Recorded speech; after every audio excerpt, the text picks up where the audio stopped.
कारखान्याचे चेअरमन झालेच पाहिजे, आमदार झालेच पाहिजे, पद मिळालंच पाहिजे. आमदार व्हायचं असतं तर मागच्या 2 महिन्यामध्ये केव्हा झाला असतो. हे जे आहेत नवीन पोरं, हे नवीन झाले आणि जे जे सरकार घेत आहेत त्यांना मी सांगू इच्छितो, पदाचा आनंद मर्यादित ठेवला पाहिजे.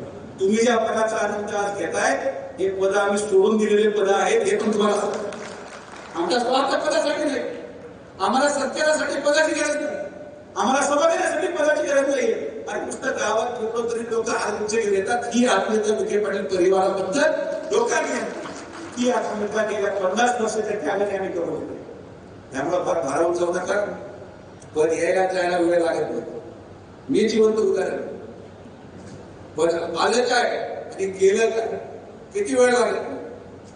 पदाचा मान सन्मान केला पाहिजे. पदाचा मान येतं कामा नये, पदाची मजुरी येतं कामा नये.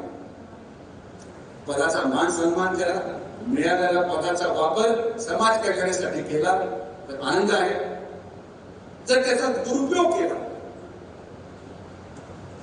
तर मग आम्ही आहोतच. काही काही जबाबदाऱ्या परमेश्वराने लिहून दिलेल्या आहेत, त्याच्यापैकी आपण जबाबदारी आपण पार पाडतो. विधानसभेपासून सुरुवात केली आहे, अजून 5 वर्ष करतो. म्हणजे हा विचार करा की मी जर एखाद्या निवडणुकीत उभं राहिलो, मी हा विचार करा या महिन्यामध्ये असा विचार करा, खरं खोटं मला माहिती नाही, की माझा जेवढा प्रयत्न स्वतःला निवडून येण्यासाठी कात्रजला मी लावतो त्याच्या 25% प्रयत्नात त्या आमदार करू शकतो.